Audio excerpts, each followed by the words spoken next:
Hola a todos, bienvenidos a Nepantlatoli. Este video se llama La generación del sexto sol. Bueno, ahí tenemos evidentemente a una persona ya, como yo comprenderé, de la tercera edad, y a un niño, y evidentemente en Memorias del Presente Futuro, en el podcast, siempre cada programa iba acompañado casi siempre de un cuento. Y el primer cuento era un viaje en el tiempo. ¿Y cuál es el viaje en el tiempo? Bueno, cuando el nieto se encuentra con el abuelo y el niño ya vive con el celular y el abuelito todavía va al banco a hacer depósitos, ¿no? A hacer pagos, etcétera, ¿no?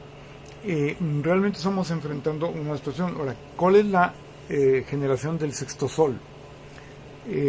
Pues somos los que ahorita ya tenemos más de 60 años. Eso lo explicamos en alguno de los primeros videos, o el primer video de este canal, de esta serie de Nepantlatoli, junto con otras cosas para entender todo el asunto en general. Pero bueno, básicamente que nuestra visión del sexto sol era que pues los aztecas vivían en el quinto sol, viene la conquista y hay quienes dicen acríticamente que seguimos viviendo el quinto sol. Pues no, eso fue la guerra de los mundos. Entonces realmente vivimos un sexto sol y ahora estamos en un cambio de era, pues hacia lo que esperamos que pudiera ser el séptimo sol. Pero esos niños del sexto sol, pues somos los que vivimos todavía los 60, etcétera, ¿no? Y entonces hoy lo que quiero señalar es algunas de las cosas que nos pasaron a esta generación. En primer lugar,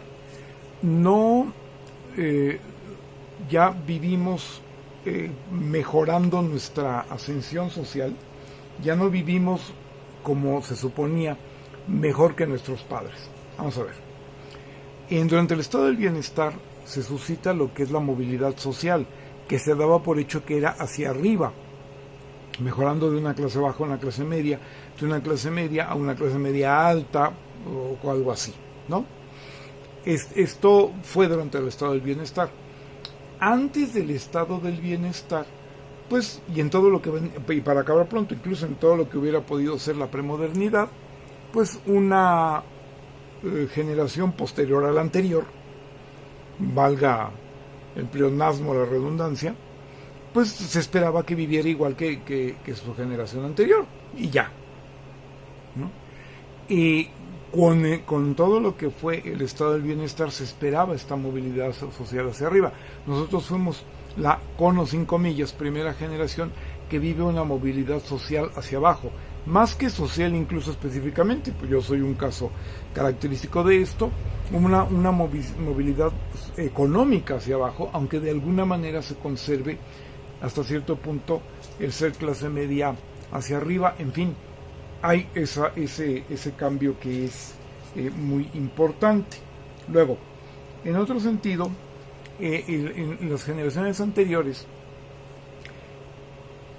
la generación que iba a ser relevada entregaba literalmente las llaves, las claves del mundo, del funcionamiento del mundo a la que seguía. Y esto era muy real. En la cuestión de los negocios también se podía hacer, pero quizá el negocio era repetitivo como en la premodernidad, habría que verlo. Pero muy específicamente, por ejemplo, a nivel de profesionistas, el padre era el que, habiendo tenido una profesión y habiendo tenido una experiencia profesional, y aunque el hijo no tuviera la misma carrera, máximo cuando la tenía, pues le entregaba así como que, ¿sabes qué? La vida va de esta manera y se hace de esta forma. Nosotros fuimos una generación, podríamos decir la primera, que ya no le entregamos esas llaves o las claves a nuestros hijos de esa manera, porque al intervenir el paradigma digital y nosotros no manejarlo, pues entonces ¿qué clave les dábamos? Ya no fue ese el caso, ¿sí? Ellos, por vías que les ha entregado pues prácticamente el poder fáctico, ellos se apoderaron del mundo, o en la medida de la manera en que se pudiera decir esto, ¿no? O el mundo se apoderó de ellos, ¿no? Y no hubo mucho empoderamiento, y todo eso merecería cuando menos un video. Pero bueno, adquirieron las claves para funcionar en el mundo, no tanto para que el mundo les perteneciera, pero no de su generación anterior. porque es fundamentalmente algo digital que predominantemente y mayoritariamente nosotros ya no manejamos, ¿sí? Luego, en otro sentido, por ejemplo, nosotros fuimos una generación muy especial porque vivimos una rebelión, hijos del 68, social, que buscaba la justicia social, ¿no? Una oposición, ya no digamos a lo que después fue la pesadilla del neoliberalismo, sino a una sociedad que se pretendía socialdemocrática, pero que tenía muchos defectos, que tuvo una situación de rezago para las clases menos pudientes de la sociedad, etcétera, y entonces nos rebelamos. La generación de nuestros padres no fue así.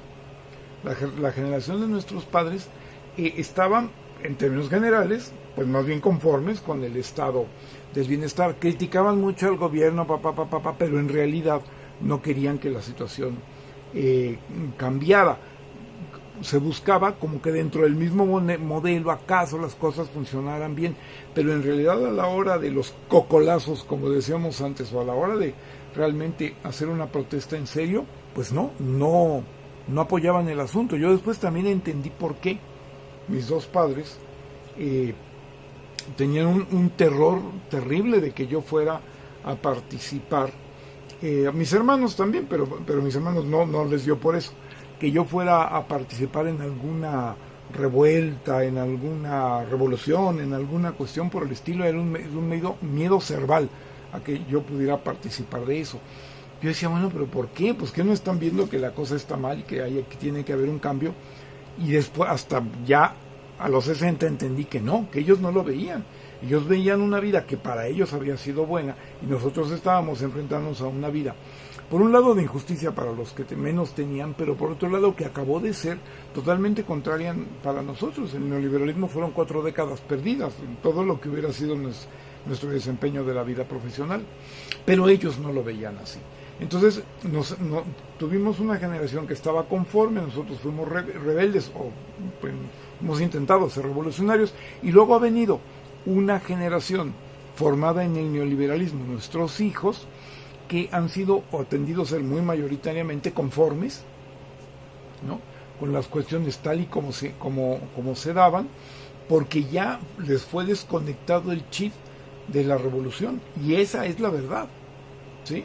Entonces, por ejemplo, uno ve ahora a los jóvenes y les habla de derechos laborales, que esperamos que la cuarta revolución acabe por restaurarles, y no les dice nada. Entonces, como que, ¿y eso qué es? Porque no solo es que perdieron los derechos laborales en sí, sino que hubo toda una situación psicológica que los afectó definitivamente, quitándoles la vocación a tener, por ejemplo, toda esta situación de justicia social, ¿sí?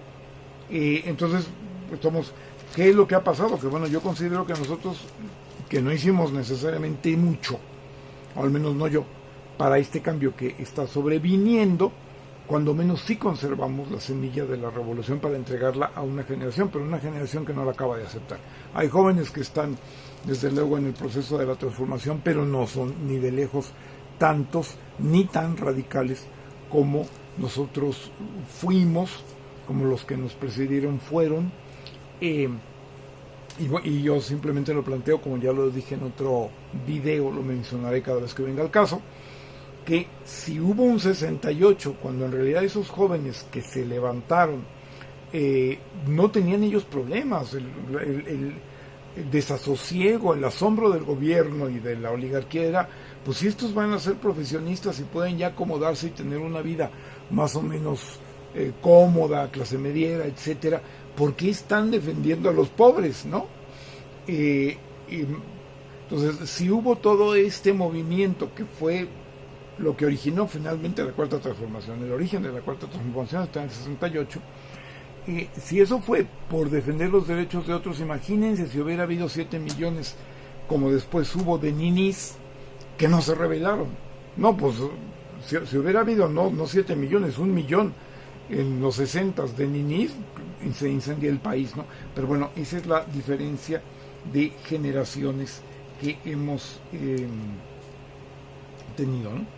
Por otra parte, hay toda una diferencia en relación al aspecto religioso espiritual.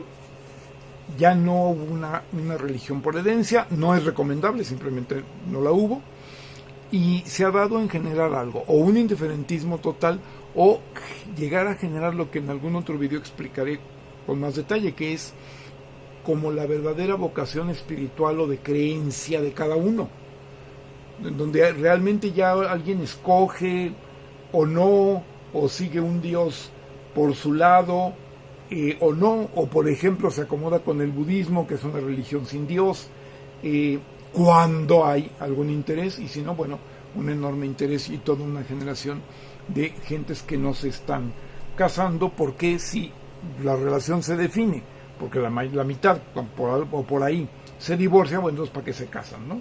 O sea, toda esta situación también es un cambio, ¿sí? Fuimos también la primera generación en donde la experiencia de la vida pues ya no tiene el valor que tuvo en otros momentos, que todavía alcanzó a tener para nosotros, ¿sí?